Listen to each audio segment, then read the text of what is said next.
Olá! No livro de Isaías, o profeta sendo inspirado por Deus, quando Deus diz algo sobre o céu, tem um versículo aqui que tem chamado a atenção de alguns. E a pergunta chegou hoje para a gente, é assim, baseada no verso 23, que diz o seguinte: lá no céu, Jesus falando ali do céu, Deus falando ali do céu, no verso 23 é citado: em todas as festas da lua nova, em todos os sábados, pessoas de todas as nações virão me adorar no templo.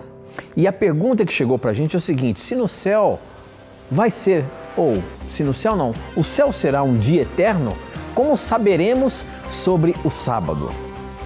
Sobre as festas da lua nova, sobre o sábado, por que Deus diz que isso vai acontecer no céu? De fato, isso irá acontecer? De uma lua nova a outra, de um sábado a outro, nós iremos adorar no templo do Senhor? Esta e muitas outras questões você acompanha agora, pois está no ar, Na Mira da Verdade.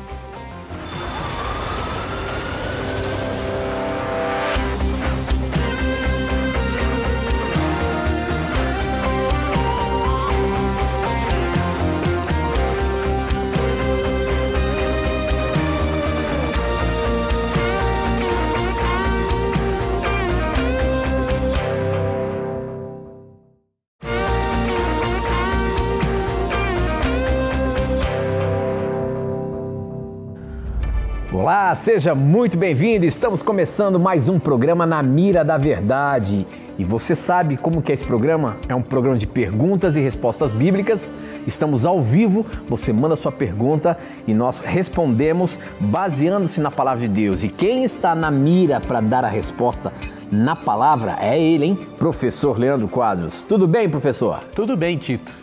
Quero começar o programa de hoje mandando um abraço para duas pessoas que acompanham o programa. O primeiro abraço é para o Celso Batista de Oliveira, de Jacareí, São Paulo. Encontrei ele há poucos dias. Obrigado, meu irmão, por acompanhar o nosso programa. E um outro abraço é para um telespectador de Blumenau, Santa Catarina, o Cecílio Anastácio da Silva, que também acompanha o programa e hoje nos passaram essa informação de que ele aprecia o nosso trabalho. Obrigado, meu irmão, por acompanhar, por assistir. Desejamos que o programa de hoje também seja uma bênção para a sua vida. Muito bem, professor, muito bem. A gente não pode deixar de mandar abraços para toda a nossa audiência. A Novo Tempo, ela chega em todos os lugares do nosso país. Nós estamos em mais de 460 cidades em canal aberto, alcançando mais de 1/3 da população brasileira. Nós estamos aí em todas as TVs por assinatura, em todas as parabólicas. E você pode nos assistir também pela internet, aqui no canal do YouTube da Novo Tempo ao vivo. E por isso, aonde quer que você esteja, o horário que você esteja assistindo, porque fica isso na internet também, seja muito bem-vindo, tá? Vamos juntos aqui estudar a Palavra de Deus, vamos juntos aprender da Palavra de Deus. Afinal de contas, essas dúvidas, essas perguntas que chegam aqui no programa, todos nós aprendemos. Quando vemos a resposta na Bíblia, nós vamos aprendendo mais e mais desse livro que eu costumo dizer que é o nosso manual de sobrevivência. Portanto, não tenha preconceitos, pergunte o que você quiser, fale de qual a igreja que você frequenta, participe aqui com a gente, porque esse momento aqui na Novo Tempo é uma forma de você estudar mais a palavra, se aprofundar mais no texto bíblico, com as mais diversas dúvidas que nos deparamos quando a gente começa a ler a Bíblia. É normal, é natural. E nós estamos aqui para tirar essas dúvidas. Faça sua pergunta, diga de qual igreja você é. Vamos juntos aprender um pouco mais da Palavra de Deus, aproveitar esse momento e nos enriquecermos mais da Palavra de Deus. Nós abrimos o programa falando sobre uma pergunta que chegou aqui. Ela veio, quem mandou até foi a Esther Rubio, professor, e ela perguntou da seguinte forma: eu quero saber sobre o texto que diz que de uma lua nova a outra e de um sábado a outro, toda a carne virá adorar.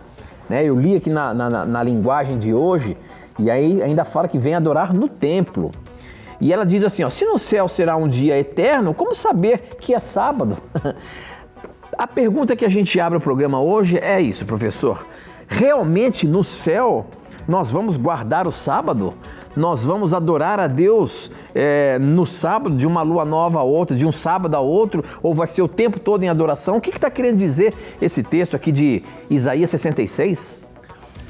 Esse texto de Isaías, ele está no contexto da nova terra, né, quando Deus promete para o povo de Israel uma nova terra, na qual eles poderiam ser felizes, celebrar a vitória sobre a doença e tudo mais. Então Deus prometeu uma nova terra para os israelitas, caso eles fossem fiéis à aliança.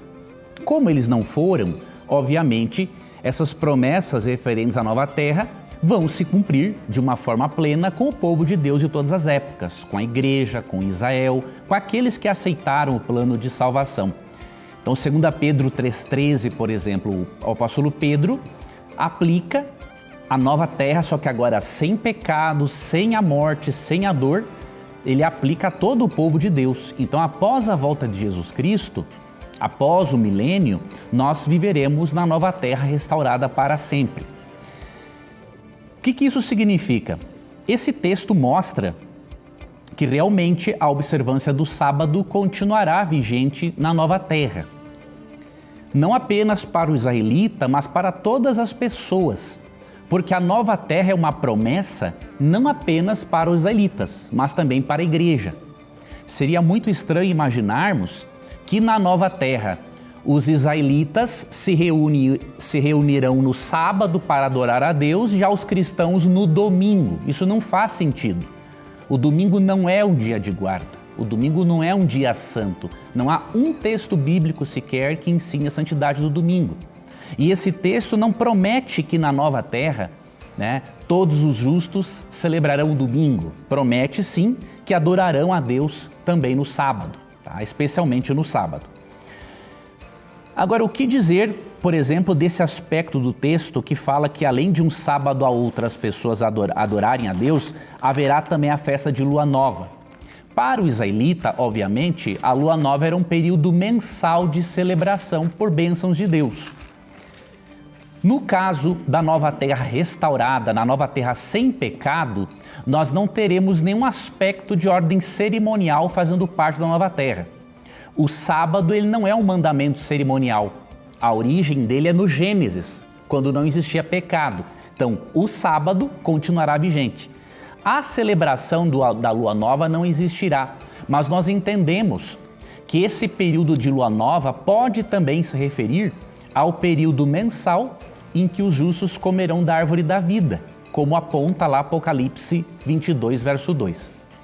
E para finalizar, indo na outra parte da questão da nossa telespectadora, este conceito que você aprendeu de eternidade, de que eternidade é ausência de tempo, não é assim que a Bíblia ensina. Deixa eu lhe mostrar aqui um texto que está em Jó, capítulo 36, verso 26. Eis que Deus é grande e não o podemos compreender. O número dos seus anos não se pode calcular. Aqui é dito que o número de anos que Deus possui não se pode calcular. Por quê? Porque Deus é eterno. Então, eternidade na Bíblia não é ausência de tempo, como ensinaram, por exemplo, filósofos gregos. Na Bíblia, eternidade é tempo sem fim.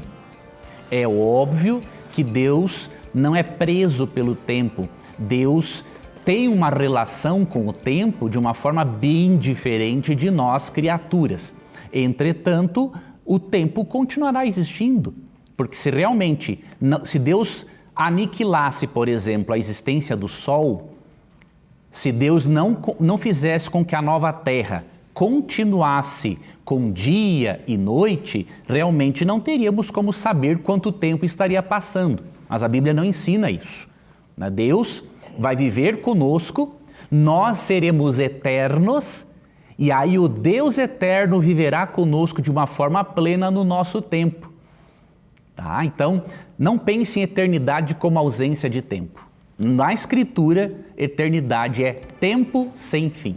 Então, quando você estiver na eternidade, você vai saber quanto tempo se passou, você vai saber com quantos milhares de anos você estará. você vai ter noção de tudo aquilo que está acontecendo. Então, essa realidade etérea que muitos têm da eternidade, ela realmente não faz parte da visão bíblica. Ok, muito bem, estamos apenas começando. Para você participar, mande as suas perguntas através do nosso WhatsApp, o número é 12 98151 0101, eu recebo aqui na hora. Pelo SMS também, tá bom? Nós usávamos antigamente o SMS, mas ele está aqui ativo. Pode mandar também pelo SMS, que eu dou uma pescada ali. E nas redes sociais, pelo Instagram, eu coloco um videozinho lá para você usar os comentários do vídeo. @NaMiraDaVerdade é o nosso Instagram. Aproveita e compartilha esse vídeo para que mais pessoas possam ter a chance de participar e conhecer o programa. Porque o Instagram acaba não mandando para todo mundo, mas você pode ajudar compartilhando para os seus amigos, para que mais pessoas tenham a chance de aprender junto com a gente aqui a palavra de Deus. E no Facebook, namiradaverdade.nt, é o nosso endereço, facebook.com/namiradaverdade.nt. Lá também tem um videozinho onde você pode participar, tá bom? Mande as suas perguntas para a gente, como por exemplo a Hélia Gomes. Ela mandou aqui pelo Instagram e ela pergunta o seguinte, ela diz: a paz do Senhor Jesus, sou de Nova Odessa e me explica sobre Levíticos 26, versos 38 a 42. Pois ouvi uma missionária pregar que se nós não nos arrependermos dos pecados dos nossos antepassados, não viveremos em paz na terra. E usou Levíticos 26, 38 a 42. Eu congrego na Igreja Batista e não perco nenhum programa. Deus abençoe vocês. A você também, Hélia, muito obrigado pela sua participação aqui. Professor, Levíticos 26 realmente está dizendo que nós temos que orar pelos nossos antepassados, quem sabe até aqueles que já morreram? Como é que é isso? Vamos ajudar nosso querido telespectador. Veja aqui em Levítico 26, 36 adiante, né?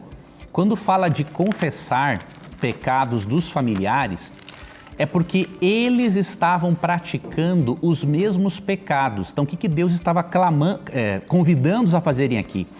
A confessarem os seus pecados e reconhecerem que os seus pais também pecaram e que eles estão praticando as mesmas coisas que os seus antepassados. Tanto que no contexto, no verso 41, Deus relembra-os de que Deus não permitiu que os antepassados deles entrassem na terra. Então o que Deus está dizendo? Olha, vocês não podem praticar os mesmos pecados que eles, vocês têm que se arrependerem e vocês têm que confessar, ou seja, reconhecer que aquilo que eles fizeram foi errado, foi pecaminoso e não podem seguir pelo mesmo caminho. Então eu creio que a aplicação que essa missionária ou missionário fez, por mais bem intencionada que seja, ela não condiz com o texto bíblico.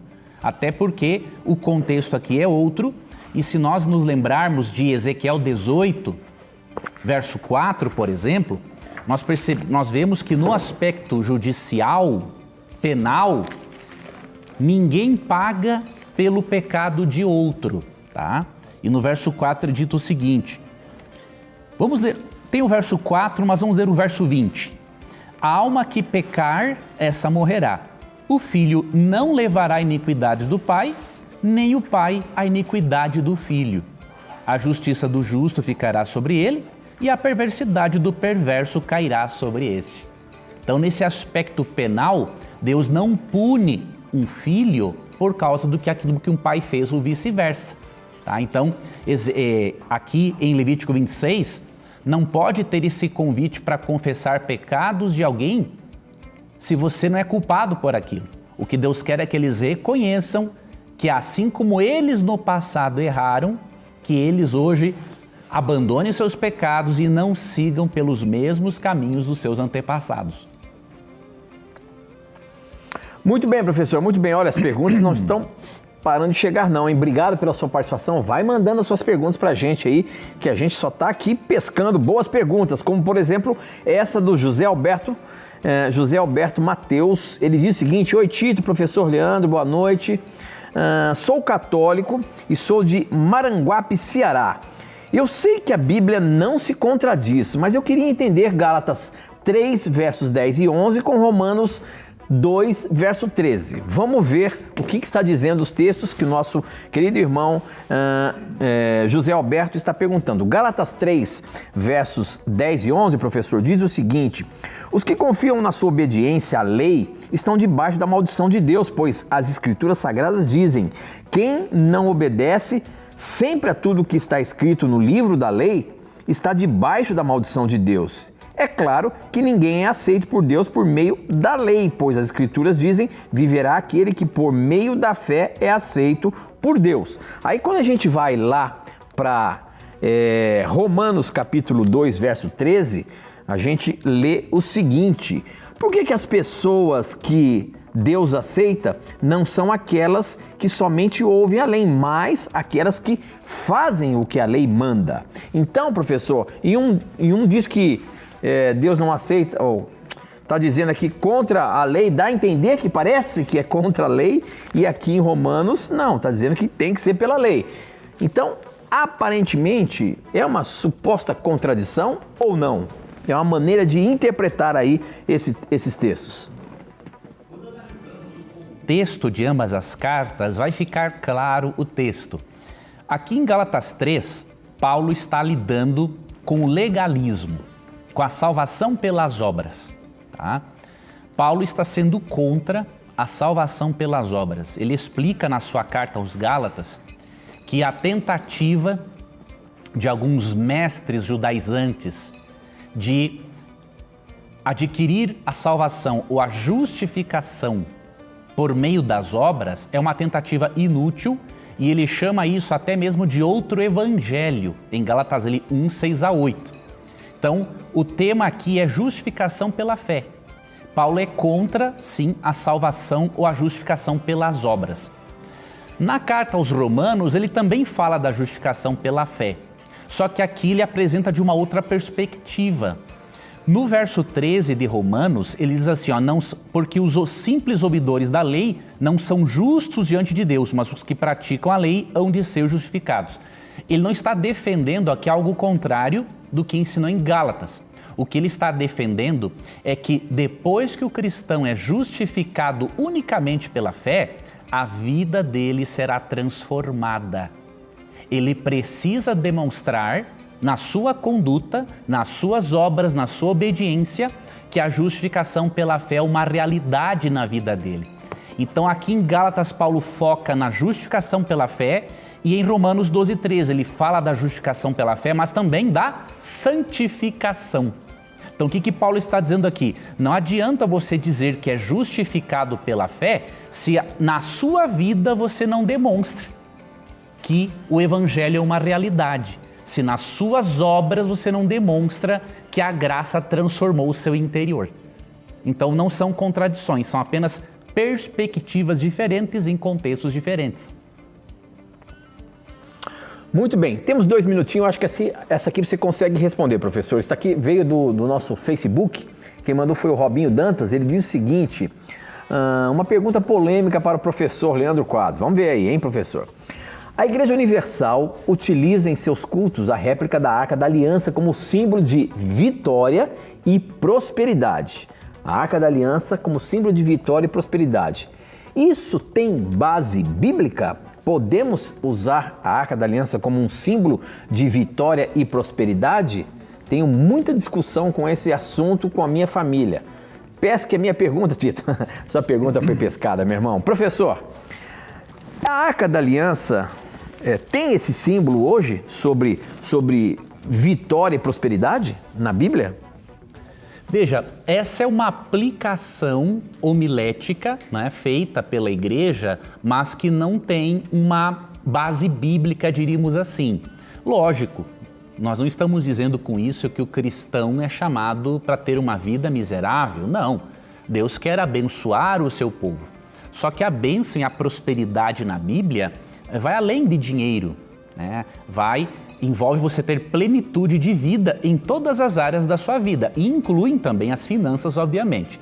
Quando estudamos o texto bíblico em si, nós percebemos que a Arca da Aliança, ela fazia parte do santuário terrestre, e qual era a função dela?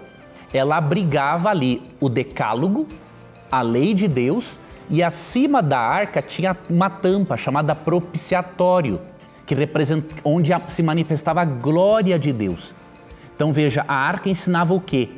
Que havia uma lei moral, padrão do caráter, reflexo do caráter de um Deus justo. Essa lei condenava o pecador, mas esse Deus justo justificava e perdoava o pecador através do sacrifício do sangue de animais. Então, dar à arca um outro significado que não está no texto bíblico é ir além do que está escrito. Consideremos também Apocalipse 11:19. Quando a Arca da Aliança foi aberta no céu, que é a original, a Arca da Aliança do Santuário Celestial, diz ali que houve trovões, relâmpagos, terremoto, ou seja, uma cena de juízo.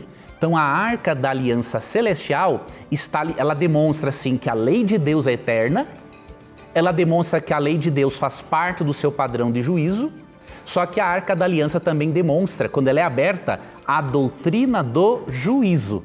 Nós não vemos essa relação entre prosperidade e vitória. Óbvio que, de acordo com Hebreus 8:2, Cristo, sendo o nosso sumo sacerdote no santuário celestial, de acordo com Hebreus 4:14-16, nós temos livre acesso ao trono da graça. E isso significa que nós podemos prosperar no âmbito espiritual na nossa jornada cristã. Isso tudo bem. Agora, aplicar de uma forma específica a prosperidade e a vitória realmente não é o propósito daquilo que o texto bíblico nos apresenta. A visão que Pedro teve do lençol, onde Deus pede para que ele coma tudo que está naquele lençol, isso habilita o ser humano a poder comer, por exemplo, a carne de porco? Não sai daí não, a gente volta já já.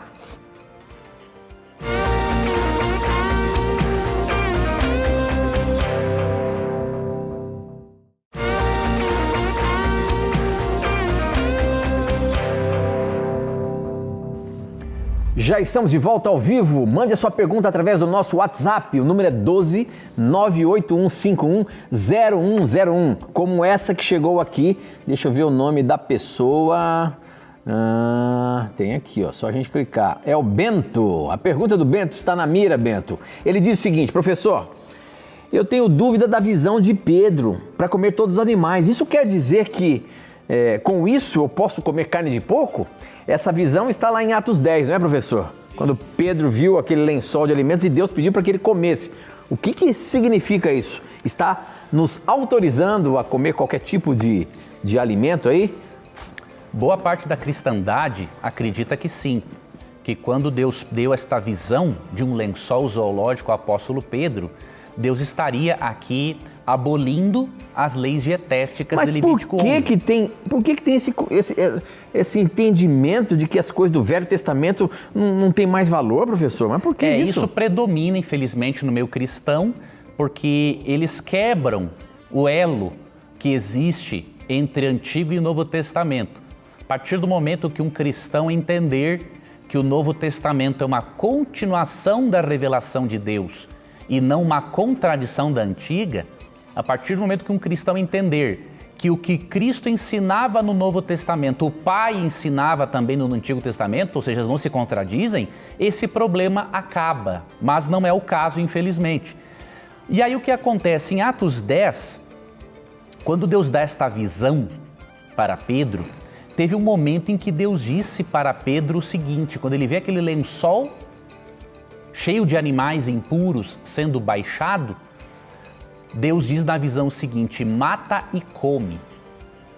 Muitos cristãos leem, por exemplo, até o verso 15, de Atos 10, 9 a 15.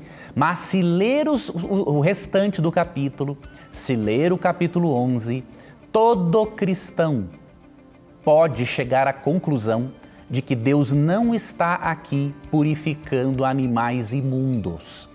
Nós temos que entender, por exemplo, que porco e outros animais lixeiros da natureza, eles continuam sendo lixeiros da natureza mesmo após a cruz de Cristo.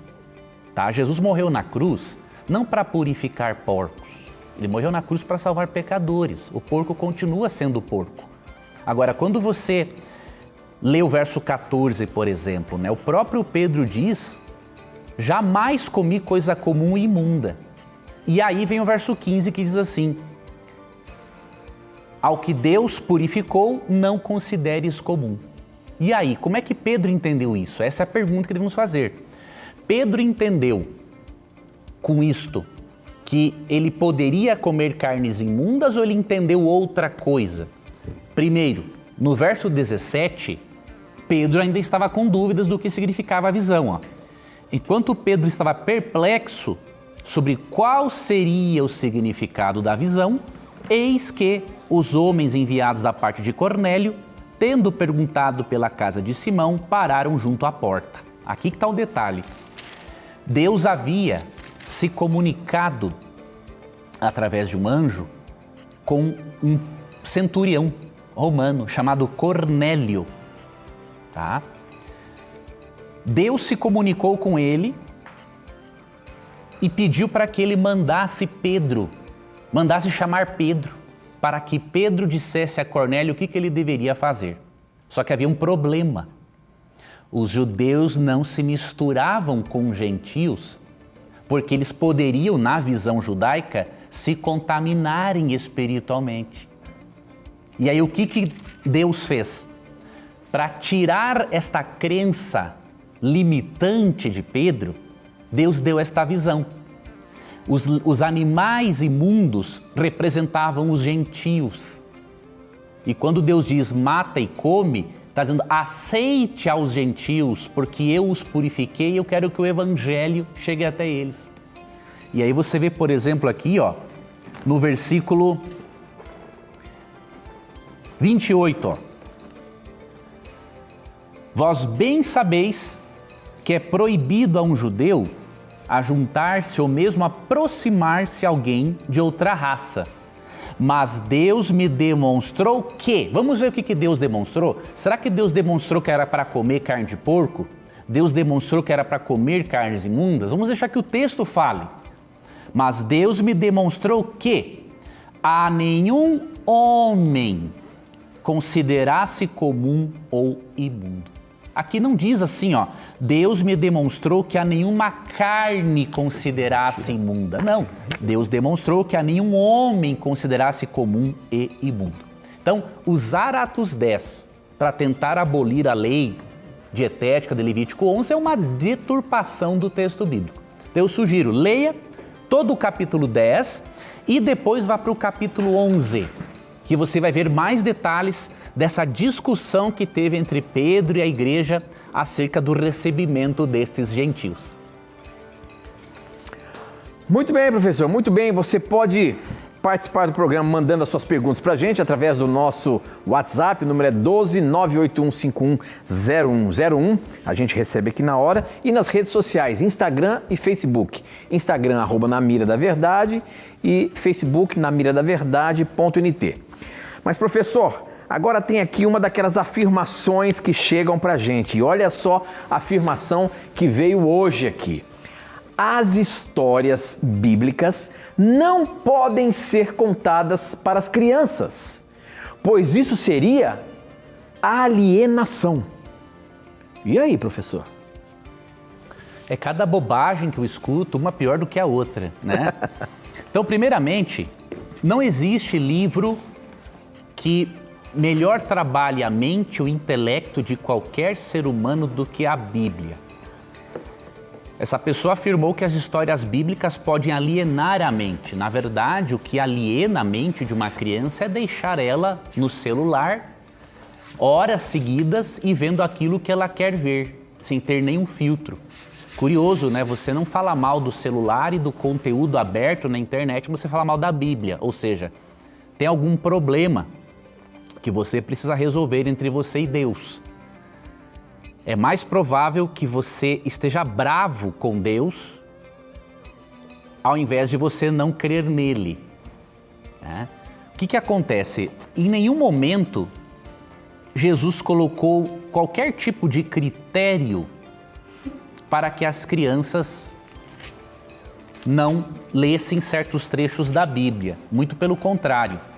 Em Mateus 19,14, Jesus diz assim: deixai os pequeninos, não os embaraceis de vir a mim, porque dos tais é o reino dos céus. E Jesus diz, em João 10, verso 30, que a palavra de Deus, ela é infalível. E Jesus diz em João 17, 17, que a palavra de Deus é a verdade. Então, uma das formas de irmos a Cristo é lendo e estudando a Bíblia. Lendo as histórias da Bíblia, porque elas aconteceram, elas são reais. Elas mostram pessoas reais que passaram por dificuldades, pecados, mas que Deus atuou e transformou a elas.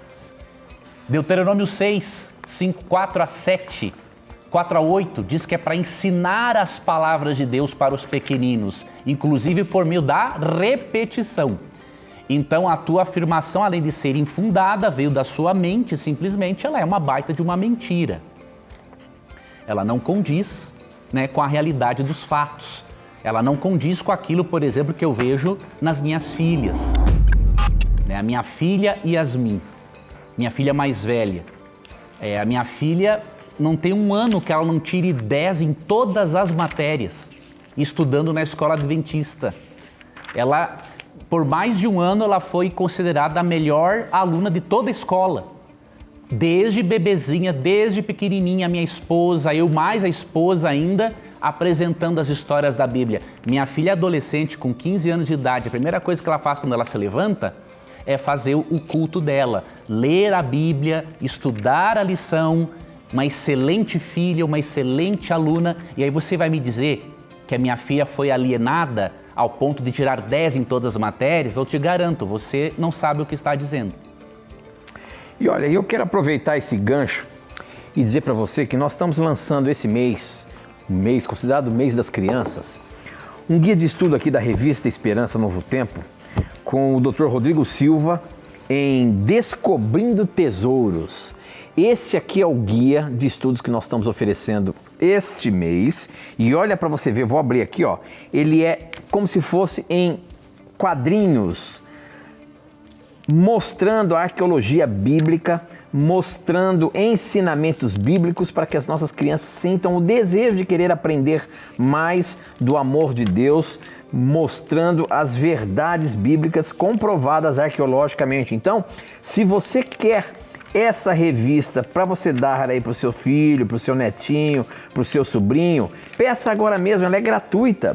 É só você ligar para a gente, 0 Operadora 12 21 27 3121, e você pode solicitar a revista Esperança Novo Tempo, Rodrigo Silva, em Descobrindo Tesouros. Peça agora mesmo, você não vai pagar nada por isso, tá bom? Liga pra gente, 0 Operadora 12 21 27 3121. Muito bem, temos aqui uma pergunta que chegou pelo nosso Instagram, professor. Quem mandou foi o Rafael Aparecido. A pergunta dele é a seguinte: Jesus ensina que devemos perdoar quem nos ofendem. É uma pergunta capciosa, hein, professor? Então, por que o profeta Eliseu orou para Deus mandar 2 ursas para devorar aquelas 42 crianças que o chamavam de careca? E aí, professor, olha o que ele perguntou, hein? Jesus ensina que devemos perdoar quem nos ofendem. Como então um profeta de Deus, o Eliseu, orou para Deus mandar 2 ursas para devorar 42 crianças que o chamavam de careca, e essas ursas mataram aquelas crianças? Como é que você explica isso? O detalhe é o seguinte: se Deus atendeu a oração de Eliseu, isso significa que não foi uma vingança simplesmente pessoal, foi um juízo de Deus que foi executado. São coisas bem distintas. Jesus fala para perdoarmos ofensas do dia a dia, do cotidiano. Eliseu amaldiçoou jovens rebeldes, perversos, cuja iniquidade já havia atingido o topo. A partir do momento que eles desrespeitaram um profeta, eles já estavam em uma nação totalmente destruída pelo mal. Diríamos assim, estavam contaminados pelo mal. Se Deus permite que aqueles indivíduos continuem blasfemando o profeta, todo o ministério profético deles seria colocado em xeque. Então ali não foi uma simples manifestação de vingança. Deus inspirou Eliseu para pronunciar juízo sobre eles. Então nós não podemos confundir o perdão, lá em Mateus 18, 15, perdoar até 70 vezes. Mateus 18, perdoar 22, até 70 vezes 7, com o juízo pronunciado. Então Deus deu um juízo. E se Deus deu o juízo, é porque eles já tinham enchido a taça da iniquidade deles. Então Deus sabe muito bem o que faz. Muito bem, professor, muito bem. Eu queria agora aproveitar, nós estamos tendo aqui muitas perguntas, muitas respostas, mas eu queria dizer uma novidade que a Novo Tempo está lançando agora. A partir de agora, você pode acessar pela internet todos os cursos bíblicos que a Novo Tempo oferece para você em videoaulas. É a plataforma de cursos que nós estamos disponibilizando gratuitamente para você.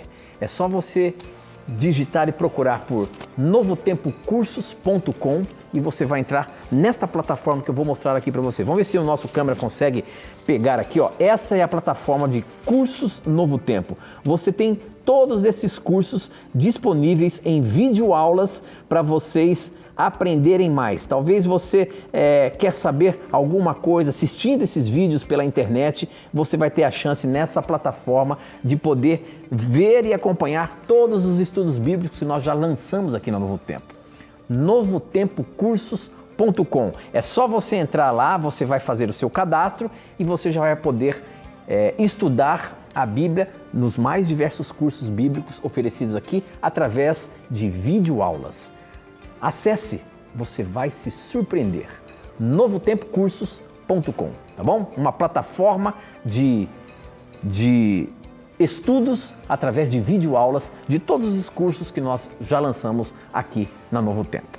Muito bem, professor, tem outra pergunta aqui que chegou pelo nosso Instagram, ela veio lá dos Estados Unidos, hein? A pergunta do Lucas Claudino, e ele diz o seguinte: crianças, adultos, idosos, muitos servos fiéis de diferentes faixas etárias morrerão salvos. Mas no momento da segunda ressurreição, ou melhor, no momento da ressurreição, da segunda vinda de Cristo, em qual idade os seus corpos serão glorificados para a ascensão ao céu?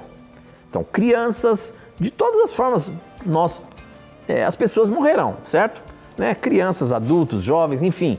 Agora, no momento da glorificação ali, na ressurreição, elas vão ressuscitar com os corpos, com as idades que elas morreram, professor? Como é que é isso? Veja, a Bíblia não detalha para nós esse assunto, mas nós podemos fazer uma dedução lógica. Ninguém vai ressuscitar com uma idade com a qual não foi para a sepultura, né? Se a vida foi interrompida, por exemplo, aos 9 anos, 8 anos, ela vai continuar a partir do momento que a pessoa ressuscita. Então não há um porquê a criança morreu, por exemplo, com 8 anos, vai ressuscitar com 25. Não tem lógica. Ela vai ressuscitar com a idade com a qual ela foi para a sepultura. E aí o que a Bíblia diz? Filipenses 3, 20 e 21 diz que todos chegaremos à plenitude da estatura de Cristo. Ou seja, enquanto comermos da árvore da vida no céu, vamos nos desenvolvendo até chegarmos àquela estatura de padrão, de excelência, aquele padrão para que sejamos parecidos, diríamos assim, com o Senhor Jesus Cristo. Então, a Bíblia não fala, obviamente, diretamente desse assunto, mas fazendo uma dedução pela doutrina da ressurreição, não há um porquê de a pessoa voltar do sepulcro com uma idade diferente daquela que ela foi, porque se ela morreu numa certa idade, a vida foi interrompida ali. Então, ela vai continuar na eternidade a partir dali até se desenvolver comendo da árvore da vida. E da idade mais, por exemplo, os velhos, e aí eles vão, como é que vai ser? Com a mesma idade, porém rejuvenescidos. Okay. Porém, com a mesma idade. Ninguém vai ressuscitar numa idade com a qual não foi para a sepultura. Muito bem, muito bem. Nós temos que ir para mais um intervalo, tá? Aproveite o intervalo, formule uma boa questão, manda pra gente. Não sai daí não, a gente volta já.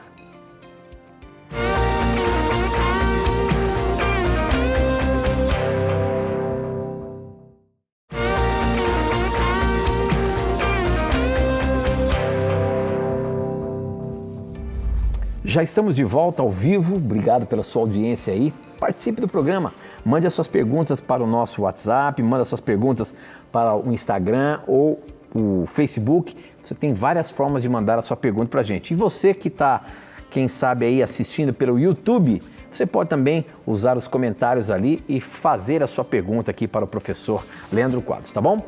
Vamos lá para uma pergunta, essa pergunta que chegou pelo nosso Facebook. Professor, a pergunta é sobre casamento e diz o seguinte, quem mandou foi o Vivaldo, ele pergunta o seguinte: qual é o verdadeiro casamento? O religioso ou no civil? Qual é a orientação bíblica sobre o casamento, professor? Quando estudamos a cultura hebraica, nós percebemos que Deus ensinou aos hebreus que tanto o religioso quanto o civil são importantes para Deus. Em Gênesis 2:24, quando Deus fez o primeiro matrimônio, de Adão e Eva, Deus estava presente, tanto como o Criador, quanto como o juiz de todos. Aí você vai para a cultura hebraica e você vê que o casamento era da seguinte forma: eles tinham o período de namoro, obviamente noivado. Esse noivado era um período de mais ou menos um ano em que um contrato civil era assinado. Isso é interessante, porque havia um testemunho diante dos juízes, diante da sociedade, de que um novo casal, de que uma nova família iria se formar. Depois deste um ano de casamento, diríamos assim, de contrato civil, aí havia a cerimônia religiosa e depois disso havia a efetivação do matrimônio através da união sexual. Então, nós entendemos que Deus revelou desta forma para os hebreus e por isso que entendemos que o casamento é tanto um testemunho perante Deus, no aspecto religioso, quanto perante a sociedade, aspecto civil, de que uma nova família está se formando. Por isso acreditamos, incentivamos o casamento tanto no religioso quanto no civil, até porque isso proporciona mais direitos e garantias para toda a família. Muito bom, muito bom. Olha só, a pergunta, essa veio lá do Rio de Janeiro pelo nosso WhatsApp. Obrigado por você participar. Quem está mandando é o Carlos e a esposa, Paula, que estão acompanhando o programa. E eles perguntam o seguinte, professor: a Bíblia promete algo sobre prosperidade financeira? Promete. A Bíblia tem várias promessas de prosperidade. A gente percebe que hoje em dia está um pouco distorcido isso. Você falou um ponto, Mas o que a Bíblia fala sobre isso? Existe uma distorção sobre o assunto e existem também, de um outro lado, crenças limitantes que acabam levando muitas pessoas a pensarem que a prosperidade necessariamente significa que a pessoa vai se afastar de Deus. E não é necessariamente assim. A Bíblia nunca condena o dinheiro em si, a Bíblia condena o amor ao dinheiro. Se o telespectador ler Eclesiastes 5, verso 10 e Mateus 6, 24, você vai ver que a Bíblia não condena o ter dinheiro, ela condena amar o dinheiro, colocá-lo em primeiro lugar, torná-lo um ídolo. Uma prova clara, em Gênesis 13, verso 2, diz que Abraão era um homem muito rico. Não era rico, era muito rico. E ele foi chamado para ser o pai da fé. Jó foi um homem muito rico. E Salomão também, vários personagens bíblicos. Então, a Bíblia não é contra ter, a Bíblia é contra o amar o dinheiro. E um texto que equilibra isso, Deuteronômio 8, 17 e 18. Aqui há tanto uma promessa de prosperidade quanto uma advertência, um conselho, tá?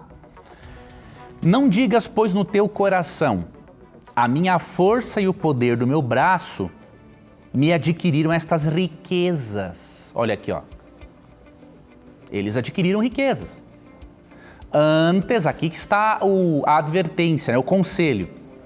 Te lembrarás do Senhor teu Deus, porque é Ele o que te dá força para adquirires riquezas, para confirmar a sua aliança, que sob juramento prometeu a teus pais, como hoje se vê. Verso 19. Se te esqueceres do Senhor teu Deus e andares após outros deuses, segue o texto. Então veja, Deus disse que o seu povo iria ter riquezas, iria prosperar, porém, não deveria se esquecer de Deus. Outro texto importante, há muitos outros.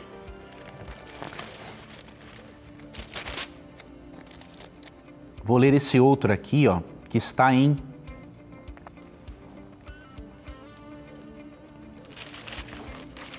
deixa eu ver se é Êxodo 29.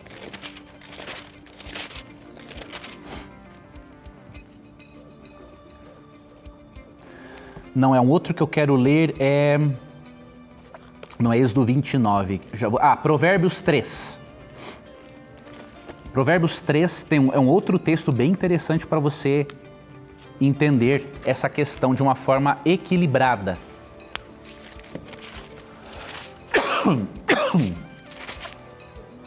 Telespectador hoje, garganta ruim, mas faz parte da vida. Vamos ler aqui Provérbios capítulo 3, versos 9 e 10. Honra o Senhor com os teus bens e com as primícias de toda a tua renda, e se encherão fartamente os teus celeiros e transbordarão de vinho os teus lagares. Então aqui é prosperidade, só que honre ao Senhor, dê o dízimo, oferte, reconheça que Deus é o dono de tudo que você tem e que você tem que contribuir para o estabelecimento do reino dele através da pregação do Evangelho. Então a Bíblia promete sim prosperidade. A miséria, ela é um resultado do pecado, não faz parte do plano de Deus. Muito bom. Bom, tem uma pergunta aqui sobre juízo que eu vou colocar na mira agora. Quem mandou foi a Mila Damasceno. A pergunta da Mila é a seguinte: a Bíblia nos mostra que haverá o julgamento final. Isso quer dizer que todos serão julgados, justos e ímpios, ou somente os ímpios e os que não aceitaram a Jesus? E tem como esclarecer melhor sobre o juízo final? Agradeço e acompanho sempre o programa, é muito esclarecedor. Abraços. Bom, professor, no juízo final serão julgados ímpios e justos ou apenas os ímpios? Vou dar aqui alguns textos para você, amiga telespectadora, eu vou lhe explicar algumas coisas.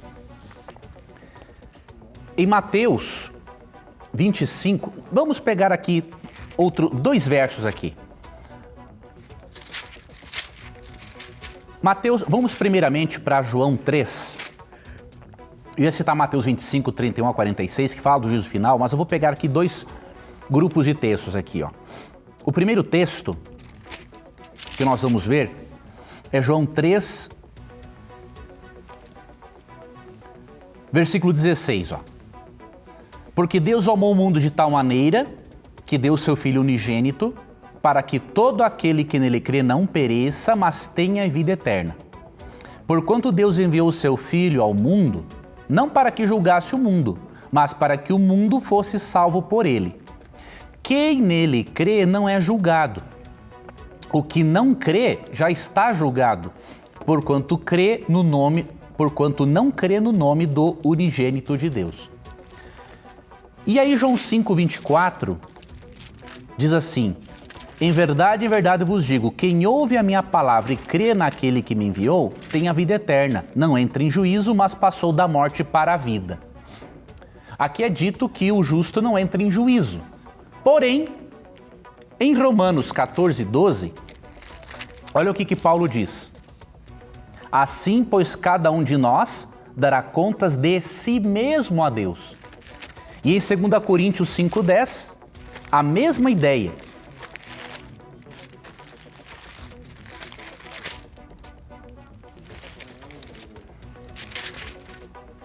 porque importa que todos nós, ou seja, incluindo os cristãos, compareçamos perante o tribunal de Cristo para que cada um receba segundo o bem ou o mal que tiver feito por meio do corpo. Não parece uma contradição?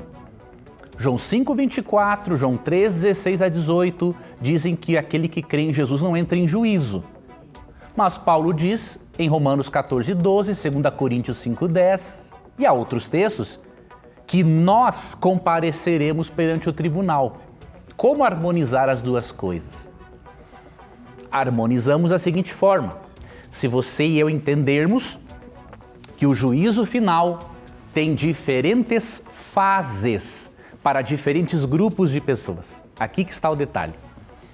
O juízo final de Deus, na Bíblia, é dividido em 3 fases. E eu vou ser bem sintético aqui para você, vou resumir bem o assunto e depois podemos nos aprofundarmos em outros programas com você. E você pode também pedir um dos nossos estudos bíblicos, tá?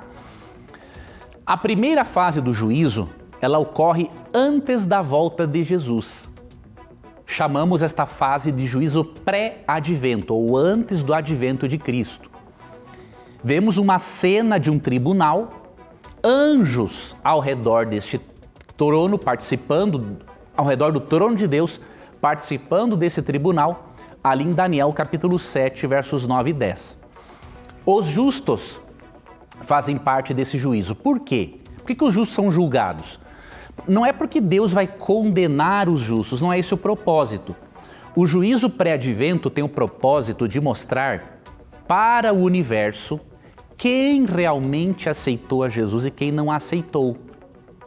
Então, o juízo pré-advento, ele vindica o caráter dos santos.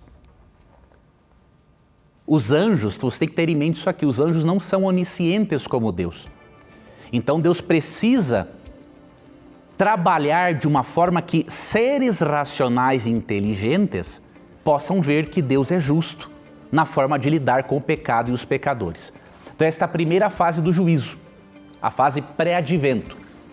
A segunda fase do juízo ocorre durante o milênio, de acordo com Apocalipse capítulo 20, versos 1 até o 8, mais ou menos ali. Não, versos 1 a 6. Durante o milênio, agora Deus vai mostrar para os justos no céu por que Ele salvou alguns e não salvou outras pessoas. Então, na primeira fase do juízo, os justos são julgados para vindicar o caráter deles. Não é? Na segunda fase, Deus presta contas, diríamos assim, da sua maneira justa de lidar com o mal para os justos no céu. Depois vem a terceira fase do juízo, que é a fase do pós-milênio, de acordo com o Apocalipse 20, versos 7 a 10, que é o juízo executivo. Olha que interessante. Deus esclarece as questões do conflito cósmico para os anjos antes da volta de Jesus, esclarece as questões do conflito cósmico para os salvos durante o milênio, após a volta de Cristo, e executa os ímpios após o milênio. Deus só executa depois de mostrar para todo o universo que Ele realmente é justo e que aqueles que se perderam porque assim o quiseram. Então Deus trabalha desta forma, Ele trabalha de uma maneira organizada para não deixar nenhuma dúvida na mente de seres inteligentes.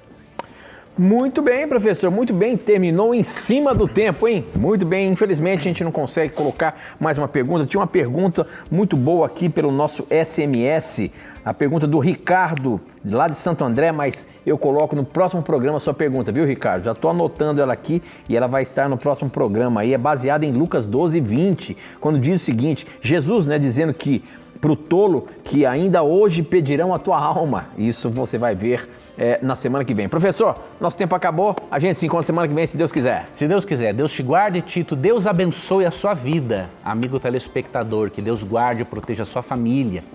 Esperamos que você esteja conosco em mais um Na Mira da Verdade. Porque aqui, sempre que você tiver a coragem de perguntar, a Bíblia terá coragem de lhe responder.